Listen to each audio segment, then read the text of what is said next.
Hello and welcome to Let's Enter the Arena. I'm your host, VM Campos, and this is the podcast where I talk with a member of the Magic the Gathering community, and we focus on Magic Arena. This week I've got a brand new guest. Please welcome to the podcast, Stevie. Thanks for having me. All right, so when we start an episode, I like to have the guest self-promote a little bit. Do you have any Twitter or website or YouTube or anything that you'd like to promote? I do have a YouTube channel, which is basically my name. Okay, great. I'll put the link also in the show notes. How long have you played Magic, any form of Magic in total?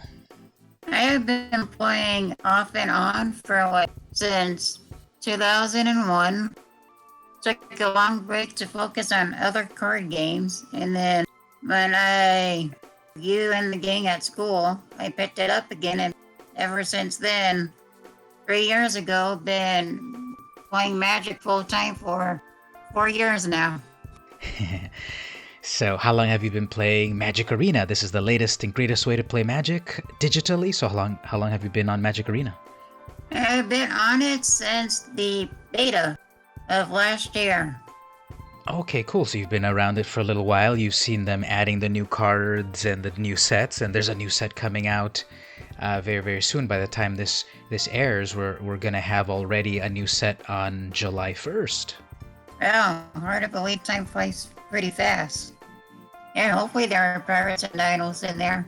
Oh, what I've seen is that there actually are dinosaurs in the new core set 2020, so we'll talk about them a little bit later in the podcast. But yeah, there's dinosaurs to look forward to. And then so just to let the audience know, we were both at the War of the Spark pre-release over at 138 Comics. Rest in peace.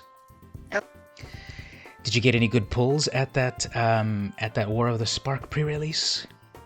Got the white goat-looking 3-cost commander, which I think was my best pull.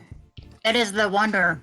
Okay, so that was pretty cool. You got the Wanderer. That's a pretty mysterious card. Yeah, it's only 4 casting cost and it lets you exile anything, huh? Yep. Well, is there any card at the moment that you really like playing with from any set at the currently on Arena?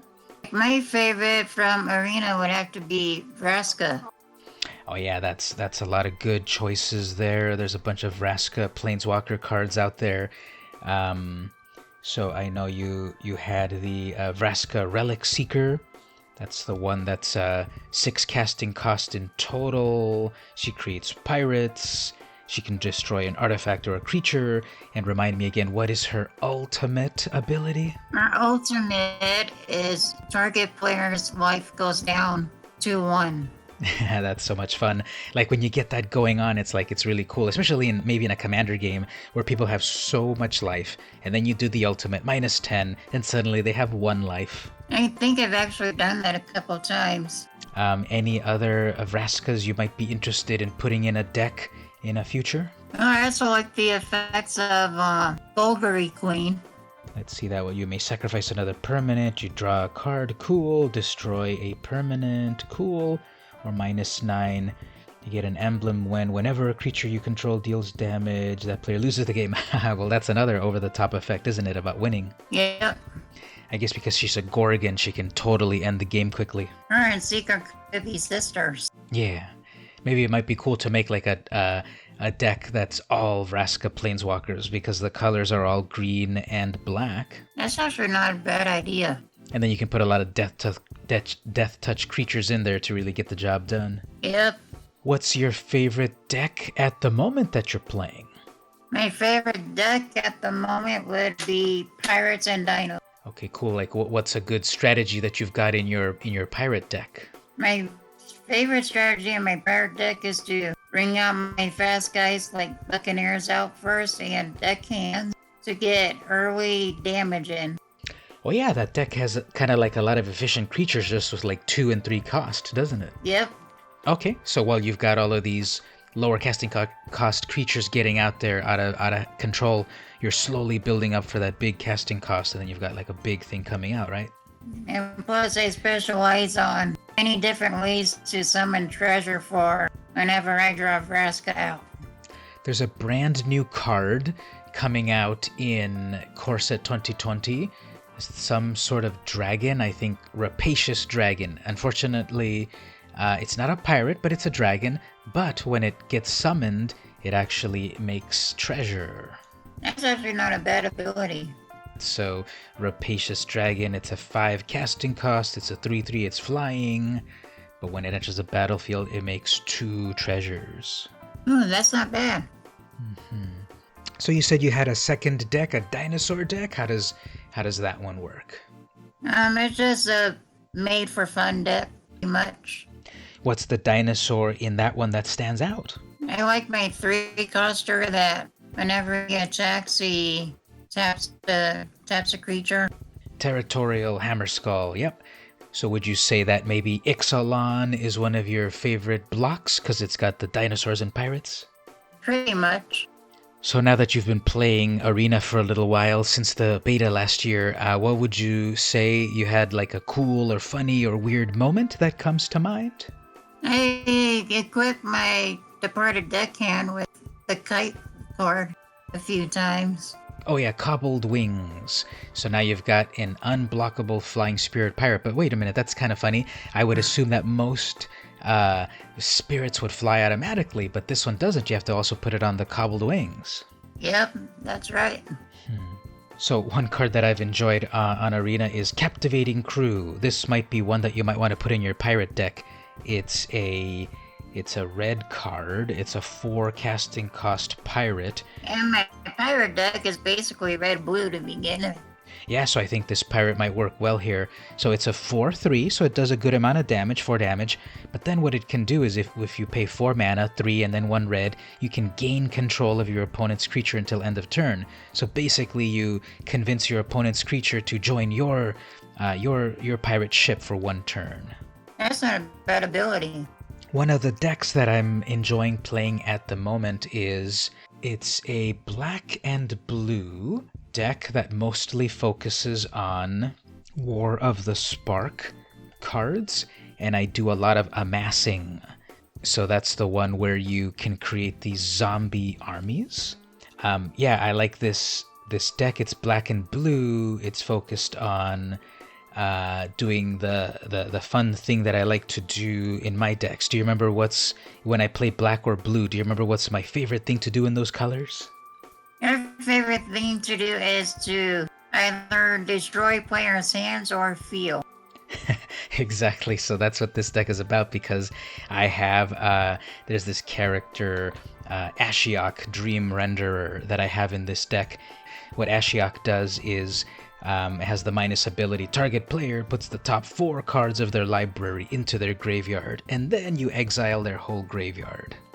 That's not bad for 1 cost.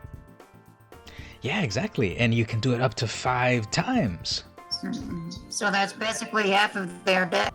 Yeah, it can really, really add up. If you don't deal with this Planeswalker, Ashiok will definitely wreck their deck.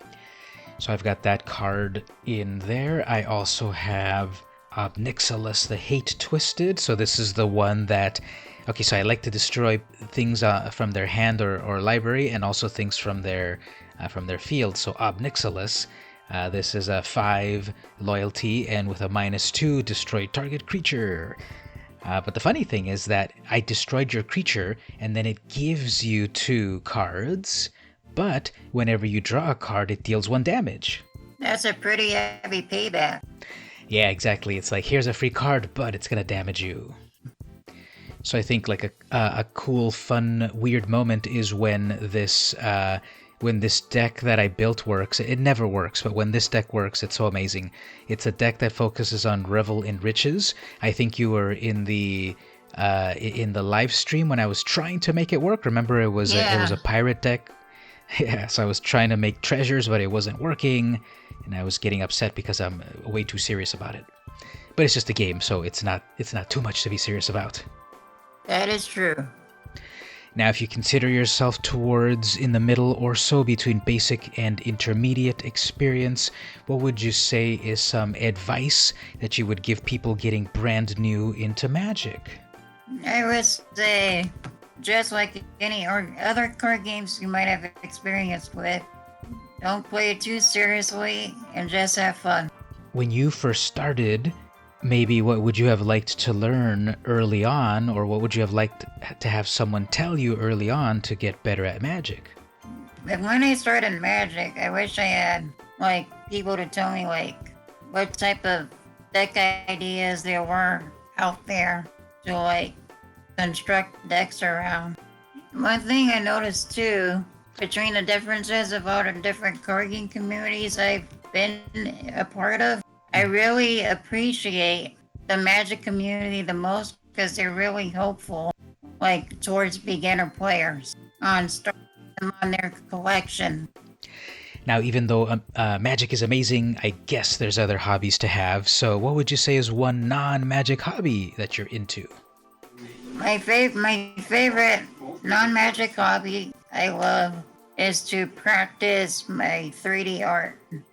Oh yeah, what software is that you use to do 3D art with? The free open source program called Blender. And how long have you been using Blender? For about 9 months now. So are you at the point yet where you can make your own 3D rendered Vraska yet? Not yet. I've done mostly environment settings, just a beginner at character modeling. So for myself, I'm really also into comic books.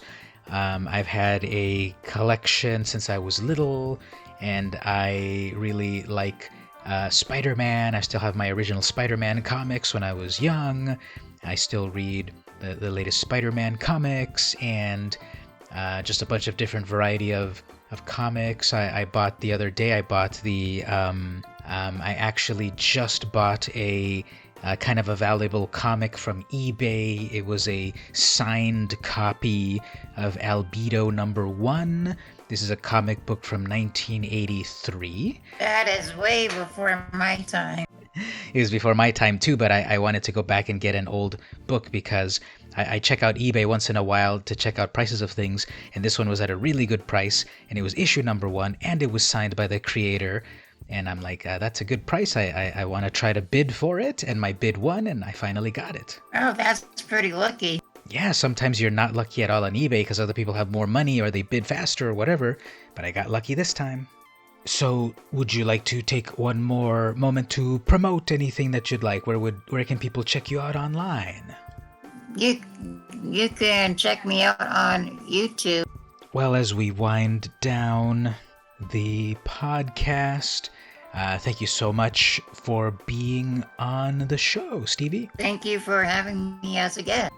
Hope to have you on a future episode as well when we get some new cards to talk about. I would be glad to be here. So as for myself, people can check me out on Twitter. I'm on twitter.com/vmcampos. I'm on YouTube, youtube.com/vmcamposjr. You gotta put the JR in there because someone else took VM Campos and he doesn't even use it. So I want that other account. I'm also on Patreon, patreon.com/vmcampos. I have various tiers there. If people subscribe for $1, they'll get access to some of the exclusive videos and content that I create.